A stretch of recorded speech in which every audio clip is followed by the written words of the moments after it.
Okay, Steve Boren, Steveboren. So where do you live, and have you always lived here? Well, we live in Oreana, Idaho, which is by Grandview, Idaho, and we have only lived here about 9 years. Sorry, we moved here in 2011. So where have you been before? Where have you lived? I grew up in Idaho and have lived in Idaho all my life, other than we were down in Nevada for a couple years before coming back here. And when you say we, who's we?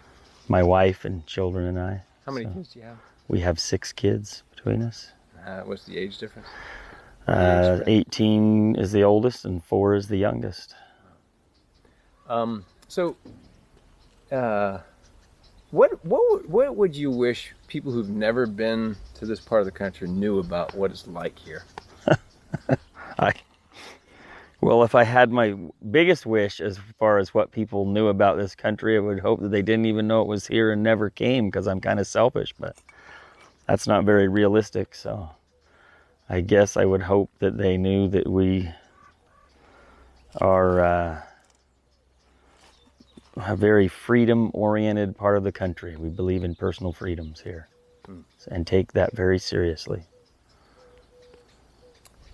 What would you miss most if you had to leave this part of the world? Wide open spaces is what I would miss the most if I had to leave here.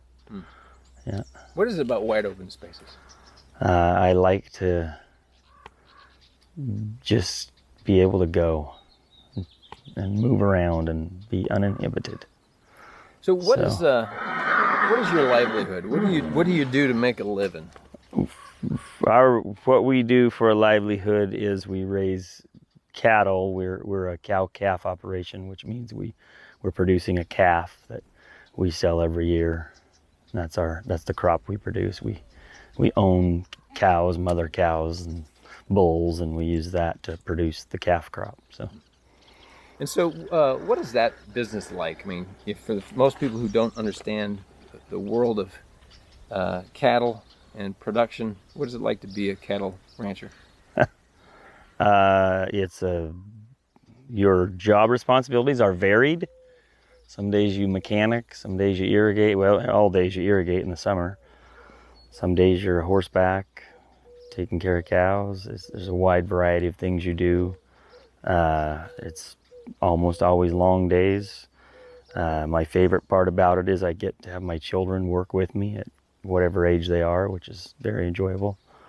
And I work outside quite a bit, but that also means you work outside quite a bit, even when it's raining or snowing. But that's fine. Yeah, that's all I can think of. So, in 2 words or less, 1 or 2 words, just need time to think if you want. How would you describe the year 2020? and why did you choose those words? How would I describe the year 2020? Unpredictable, for sure.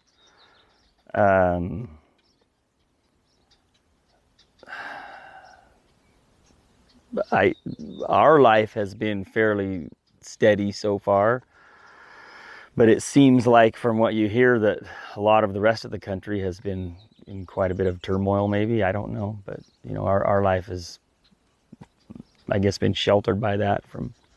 We just don't have a lot of the issues that some of the other countries experiencing right now. So, how has it affected you? I mean, how has it affected your daily life? Our daily life has not been affected as much as most people's, I think. We live social distancing all the time in our daily life, so that hasn't been anything different. A few things are harder to get when you do have to go to town for supplies. Specifically, that has impacted us is beef prices to the producer have been down because of the problems with the packing plants. Have had to shut down some of those, and that's kind of caused a hiccup in the supply chain, which has affected producers. I know it affected consumers the other way, and that prices have gone sky high in the store, but for producers right now we're still seeing lower prices. I'm hoping that will change, but it's hard to predict what's going to happen with this. So in addition to you and your wife and your kids, who else does it take to run your operation? And have you run into the issues with with COVID that way? So after trying and not succeeding at finding local people to work for me, we went the route of finding some workers that come from Mexico every year through the H-2A visa program. We have 3 of those gentlemen that come every year. They help us with every facet, a lot of the irrigation, but also fence work, cattle work, everything we do, they participate in. And this year, for a while there, when the consulate offices all closed down and the borders were closed, they were telling us that nobody was coming up. This was mid-March when they were telling us that, which is normally when our guys come up. And I know that was across the industry. Everyone had that problem. So pretty much everybody I know contacted their senators and President Trump's office. And I will say that we got a good response there. President Trump's office specifically made some emergency kind of changes to allow that people on that program to come through. They're people that have been vetted before. So it's really just a formality, everything they have to do every year to come up. They've been coming for years and years. So he basically cut through the nonsense and said, if people have come before and been vetted before, then we're going to approve them again. And thank goodness for that, because not only did it help us, but those 3 gentlemen rely on that for their livelihoods down in Mexico, where they live during the winter, and their families are always there. So how about your kids? Did their schools get shut down? What happened with them? our schools did shut down the end of March. We started up the 1st of April with a online scenario, and lesson plans were provided online, or if you didn't have access, they were provided in a paper format. And that was a big change. That was tough for my wife mostly, because she bore the brunt of that, and tough for the kids. It's hard to be at home and physically, but mentally have to be at school. So that was a challenge for everybody. But they did pretty well. I wouldn't say they did as well as they do when they go to school, but they did well. And I'm hoping that we don't have to continue that this fall. I'm hoping this fall we'll be back in regular school, because that was tough for everybody. So when was the moment, if there was a moment, where COVID became real to you?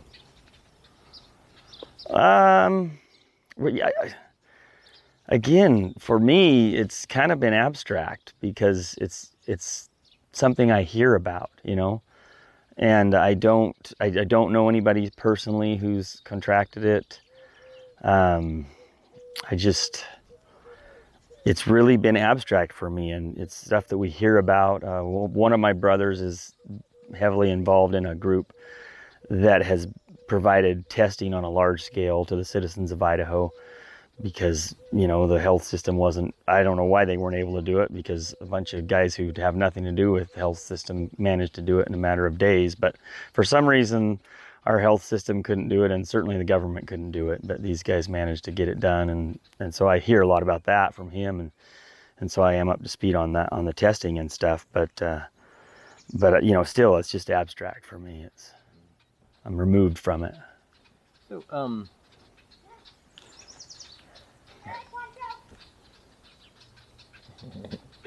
yeah, can I take the car out for a ride? Yeah. All right. So how does your daily life feel like now, and that we're about 100 days into this abstract thing? What is daily life like? Now that we're out of school for summer, it's pretty regular. Our daily life just doesn't, our daily life hasn't had much change. And again, that's because we don't encounter large groups of people very often.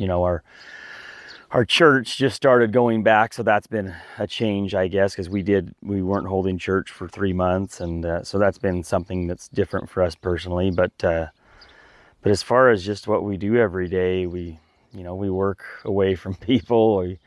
most of our recreation is away from people.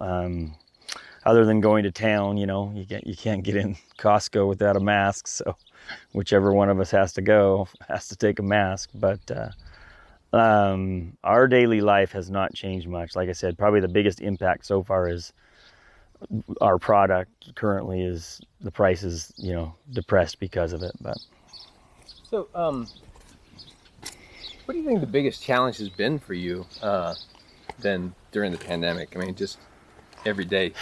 What's the biggest challenge that goes through your head, your heart, your mind? well, I don't have any big challenges that are here for me yet, other than reduced commodities, but which may be a big challenge this fall when we go to sell. But I will say I think a lot about how the governments are dealing with this and stuff like that, and it just seems like, I don't know, to me it seems like everybody who can is trying to figure out how to use it to their advantage politically. And we had a robust economy, and so things were looking good for Donald Trump because of that. And I think the Democrats, frankly, couldn't be happier about this situation for them because it's helping them a lot. But if the tables were turned, I'm sure no one would be behaving different. I'm not claiming anything there other than, it seems like everybody's making political hay out of it. And like I said, everyone will always make political hay no matter what side they're on. They're going to take advantage of anything they've got. But so it seems like, I think about that a lot and how unfortunate that is. I think it seems like there's a lot of things that could have been handled differently if people would have actually worked together rather than try to use it as a stick to beat each other up with. So I think the government has absolutely dropped the ball on it. I will say that. So, but When you say government, you mean state, federal? everybody, the whole testing thing is ridiculous. To think that for the first few months they claimed you couldn't get, we didn't have enough tests. We couldn't provide testing to people. That's just ludicrous. All the things that we do, and we can't figure out how to supply tests to people, and yet a group of businessmen in Idaho, one of the most rural states in our country, in a matter of a couple of weeks, figured out how to provide. They're testing 16,000 people a day in the state of Idaho. Well, really? The federal government can't figure out how to do that? The state government can't figure out how to do that? It's ludicrous is what it is, that they can't figure. Well, but it's not surprising, because I do happen to believe that government is fundamentally incompetent. So, Yeah. So, Let's see. All right, just making sure we're still rolling. All right, so you mentioned the future impact. How much does that weigh on you? What's the future impact it's going to have on your livelihood? a lot, because, and not just on that's the short-term future this fall, and then I would anticipate that, I would hope that it was a 1-year hiccup. I would hope that, that obviously the problems in the packing houses will be alleviated, and we won't continue to have those problems. But I do worry about the future, just of the daily life of this country. There's a lot of people that apparently are out of work, and people's lifestyles have drastically changed, they say, and so you do worry what kind of impact that will have on the country as a whole. And I don't think anybody can predict what impact it will have, or what those impacts will be specifically, where that will cause problems or cause opportunity. I don't know. So it'll be interesting to see how that shakes out, but the impact is significant enough that things are going to change. I would like to think that we'll get a vaccine and everything will go back to normal, but we're still, something this big will cause permanent changes. We've had permanent changes in the way we live from 9/11, from the events of 9/11, and that was a long time ago, and we're still permanently changed from it, how we live our lives. And whether you agree with that, or, whether you like that or not, it's a reality. And unfortunately, I think this will be similar. We'll see significant changes. It's just too big. This is too big and widespread of a thing for there not to be long-term impact. But who knows what it will be. So, knowing the relative nature of your experiences so far, how does this compare to any other big challenges you've had to face? Well, I would say that I've had much bigger challenges. So, but again, that's because this hasn't affected me personally as much yet. So at this stage in life, I would, when I kind of look at it in the grand scheme of my life, it doesn't seem like something to be so stirred up about, And I think, one case, for example, we're still killing 500,000 people a year from smoking, but we don't seem to care about that, right? There's nobody does anything to try to curb that. So it does seem silly that we're acting like this is the end of the world when for the last forever, we've been completely content to let a huge number of people die every year from smoking and not change that at all, right? It's a little bit of a paradox, but. So when you think of the next 2 years, how do you think your daily life's going to feel 2 years from now? Based on how you see things going.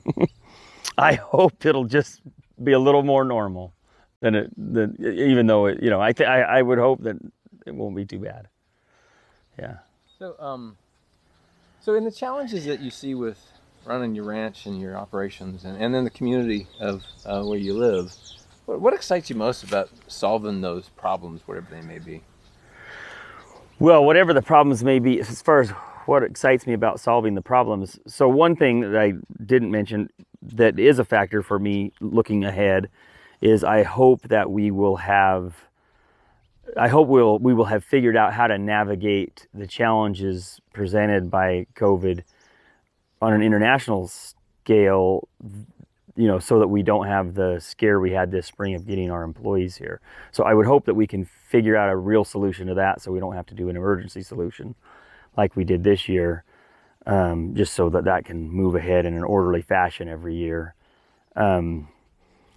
Now, that's a personal thing. I hope on a societal thing, I'd hope we'd get a vaccine, which would help tremendously, I would think. I think you're still going to see some significant societal changes caused by this, but I would hope we'd get a vaccine so that people can at least not be as afraid, not as afraid of it. But so, in the last few weeks, we've also have seen across the country, all 50 states, kind of react to the George Floyd incident. What was it like from where you were? What was your experience in reaction to George Floyd incident, but also the reaction to how the country responded to the George Floyd incident? What are your thoughts on it? I know this could be a touchy subject for some people. Well, I'm glad you asked this question. You're asking me how I felt about the George Floyd incident and the reaction to it.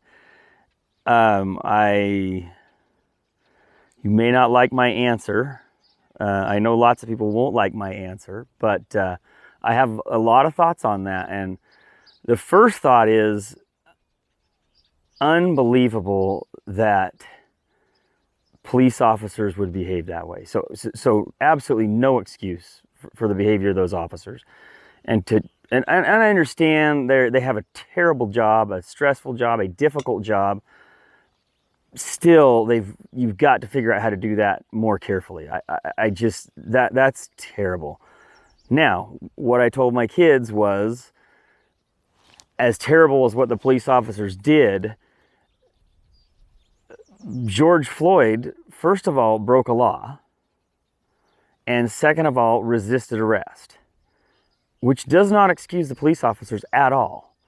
But it did put him in a situation where that could happen, where had he not done either of those two things, he never would have been in that situation. So the lesson I'm trying to teach them is, don't break the law. Just don't put yourself in situations where you can even have the potential of that to happen. And again, not excusing police officers at all. But there are some things you can do from a personal responsibility standpoint. If you do find yourself in a situation being arrested, it's just a really bad idea to resist arrest. The system is not designed to help someone resisting an arrest. You really, unfortunately, the way our system works, unfortunately or not, it's the way our system works is you need to just go ahead and get arrested and then figure out how to work through the system. But resisting arrest rarely will benefit you. And so those two things are fundamental mistakes that he made that he shouldn't have made. Again, no excuse, and that doesn't excuse the police officer's behavior, but it did put him in a situation that allowed that to happen. Another thought I have about it is, there's a pretty good chance you've never heard of Jack Yantis, have you? Yeah. Guess what? Jack Yantis is a rancher like me who was called out one night by a police officer to come shoot his bull that had got hit by a car and not killed, but needed to be put down. So the police called Jack Yant. He was in Idaho, up in Council, Idaho. They called him to come help them. He had to bring a firearm to do what they asked him to do. He shot the bull, and somewhere in that, one of the police officers got antsy and shot Jack Yantis and killed him. But you've never heard of Jack Yantis, have you? The reason you've never heard of Jack Yantis is his skin color is white. So I'm kind of fed up with the bull crap of Black Lives Matter. All lives matter. And when you say Black Lives Matter, you are a racist. Anybody who says Black Lives Matter as a mantra is a racist, is a systemic, fundamental, at heart racist, because all human lives matter. And until everybody, white people, black people, brown people, purple people, I don't give a crap about what color you are. I've never cared about what color people are.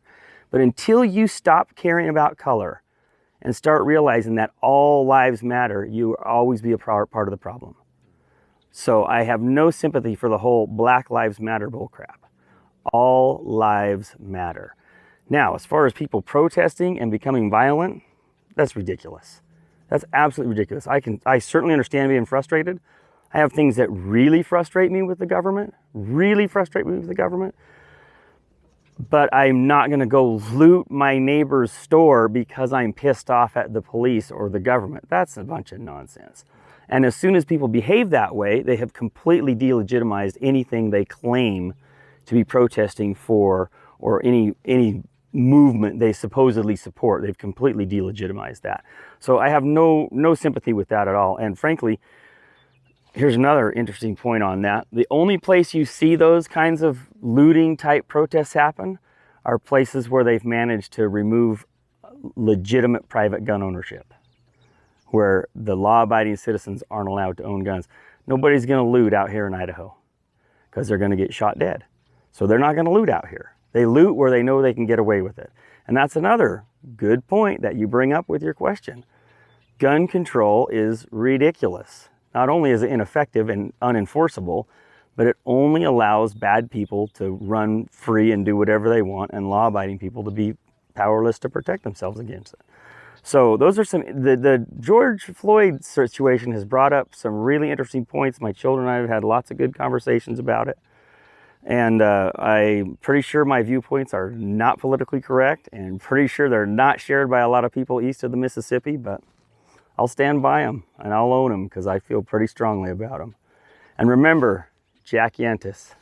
Nobody knows that man's name outside of Idaho, and that's because he was white. If he would have been black, press would have been all over that, all over it. And they didn't even see hardly any stories about it in the Idaho press because he was white.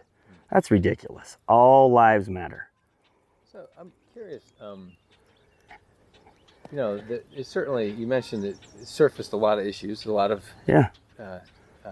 different arguments and different viewpoints. How do we get some sort of consensus to what we can do about whether or not, whatever perspective you hold? How do you get people who hold such diametrically opposed? I wish I knew, because my parents raised me to truly not care what color somebody is. And I don't know how to do. I'm trying to do it with my kids.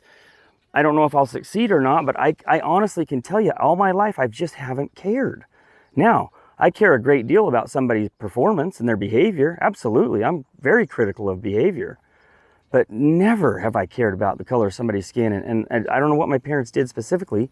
I'm trying to duplicate it, but I don't know if I'll be able to with my kids. But I think that's it. People have just got to stop.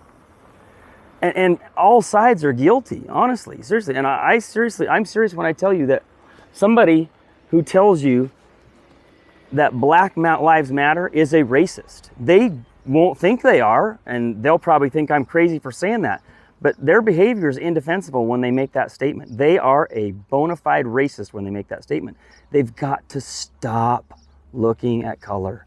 Everyone has to do that. Black people got to stop doing it. White people got to stop doing it. And I don't know how you do that. I don't know how you force people to do that. I honestly don't. And it's unfortunate because I wish everyone would just put that aside and get along. Everybody has something of value to offer.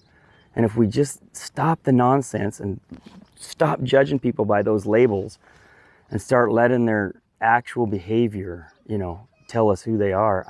But I don't know how you force that. Yeah. You teach it to your kids, but unfortunately not enough people are teaching that to their kids. They're teaching the opposite to their kids. And I don't know how you can bring people together until their hearts change. And I don't know how you do that, unfortunately. I'm trying as a parent, but if I knew, well, no one would listen to me anyway, so it wouldn't help. Steve, if you were thinking of the next 5 years, in 5 years from now, looking back, what do you think the one or two words that we use to describe how you feel about where you think the next 5 years is going to be for you? Oh man, I don't know.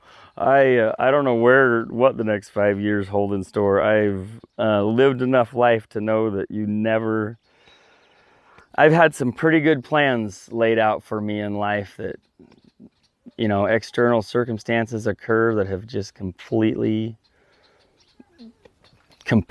botched any kind of plan I'd had, and I had to go a different route and do something different. So I can't answer your question. I'm sorry. I think I just have to be flexible and roll with whatever life deals me. So you're pragmatic. I think so. Life has been humbling. It's been very humbling.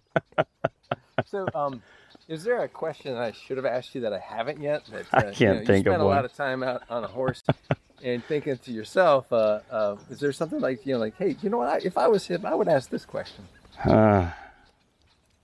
I can't think of what question to ask. I don't, like I said, I certainly in my mind think I've got the solutions, but I also realize that everyone has to make their own choices, and that's the rub in life is you can tell people things that work, but unless they want to choose them, it doesn't matter. So I have one final question, but before I get to that one, this is such a unique thing where your business, you and your wife are running this operation. You have your kids together.